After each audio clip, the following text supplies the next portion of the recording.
à toutes et à tous et bienvenue dans ce nouvel épisode de la série Le coaching est. Après 3 bons mois d'interruption, un été un peu long, qui m'a permis de lire plein de livres très intéressants et a fini de me convaincre de consacrer les prochaines vidéos et les prochaines pages de mon site internet et de mettre vraiment l'accent là-dessus, sur cette espèce de pathologie de notre époque qui est le burn-out. Et puis j'ai plusieurs personnes proches qui ont été touchées de façon très intense par le burn-out, qui ont été internées en psychiatrie, Voilà, et c'est vraiment, vraiment un sujet qui me tient à cœur, hein, parce que moi-même je suis passée par une phase de burn-out et de malaise intense.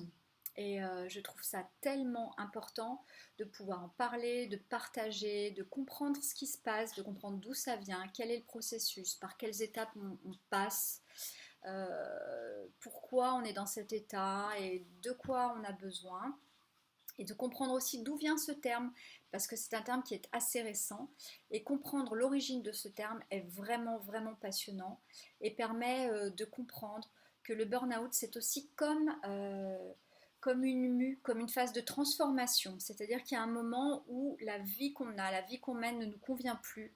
Et donc il y a quelque chose qui dit stop à l'intérieur pour différentes raisons. Et donc c'est le moment de se reposer, de prendre le temps, de faire un retour sur soi et d'ensuite d'aller analyser ce qui s'est passé, là où ça a bloqué avec l'aide d'un thérapeute, et d'aller ensuite dérouler les différents fils qui vont permettre de se construire à nouveau une vie qui sera certainement différente, qui s'appuiera sur des valeurs qui seront différentes et une vie qui sera en accord avec qui vous êtes aujourd'hui, en vous respectant et en vous apportant de la joie et du bonheur et de la sérénité. Voilà, donc c'est pour ça que j'aimerais consacrer toutes les vidéos qui vont suivre au sujet du burn-out. Et pour ce faire, je suivrai notamment le plan d'un des livres que j'ai lu cet été et qui m'a semblé vraiment vraiment passionnant parce qu'il analyse le burn-out d'une façon avec beaucoup de recul, parce que c'est un philosophe, Pascal Chabot, qui l'a écrit, Global Burnout. Et ce recul qu'il prend sur le burn-out, en le considérant vraiment comme quelque chose de global, un épuisement global de la planète, des ressources, des gens, des personnes qui vivent sur cette planète, est vraiment vraiment passionnant et permet de donner une approche différente au traitement du burn-out. Et également, dans tous les livres que j'ai lus, il y a toujours cette importance du corps.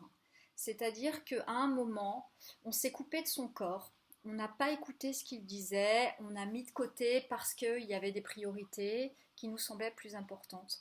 Et donc, guérir d'un burn-out ou éviter un burn-out, c'est vraiment renouer avec son corps.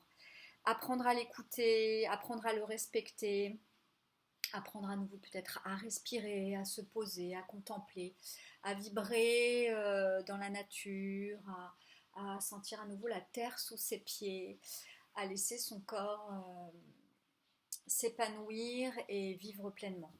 Voilà, donc c'est tout ce programme-là que j'aimerais vous proposer. J'aimerais qu'on chemine ensemble à comprendre, à aussi respirer, partager, s'ouvrir et donner du corps à tout ça.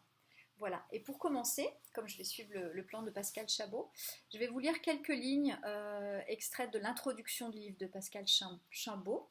Pascal Chabot. Voilà ce qu'il dit. Il faut insister sur un trait du burn-out qui est peut-être le plus important, son potentiel de métamorphose. Et non seulement c'est important, mais en plus c'est ce qui donne espoir, c'est-à-dire que le burn-out c'est pas une fin en soi, au contraire c'est comme le phénix, c'est mourir quelque part à soi-même, mais pour mieux renaître avec qui on est dans l'instant, dans le moment présent. Les corps sont intelligents, ils en savent parfois davantage sur nos besoins que nos psychismes bridés. S'ils demandent grâce, il faut les écouter et chercher à apprendre d'eux ce que seraient des voies plus praticables et épanouissantes.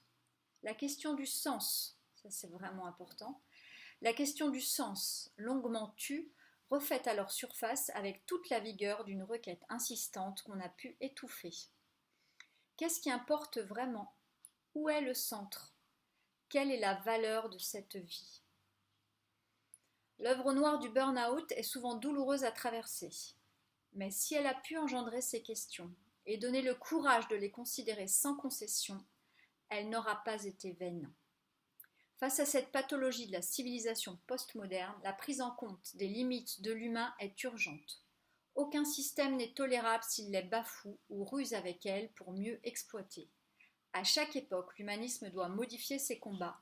Il semble qu'aujourd'hui, une tâche claire lui soit assignée, remettre les logiques économiques et techniques à leur place secondaire, c'est-à-dire remettre l'humain, l'homme, au centre des vies, au centre des logiques, au centre de l'entreprise, au centre du monde, et partir de là pour construire ensuite autre chose. Voilà, et ça c'est vraiment important. Bon voilà, ça vous donne un peu une idée de la manière dont Pascal Chabot aborde ça. C'est vraiment avec un grand recul, mais ne vous inquiétez pas, je resterai très simple et très basique dans ce que je propose et j'essaierai d'éclairer tout ça avec une lumière vraiment donner des outils, donner des pistes. Voilà, c'est à peu près ça que je vous propose. Et pour en savoir plus, je vous propose de vous retrouver la semaine prochaine dans une vidéo, le coaching et je compléterai avec quelques notes que vous retrouverez sur mon site internet www.substantifique-coaching.fr. Je vous donne donc rendez-vous à très bientôt et surtout, prenez soin de vous.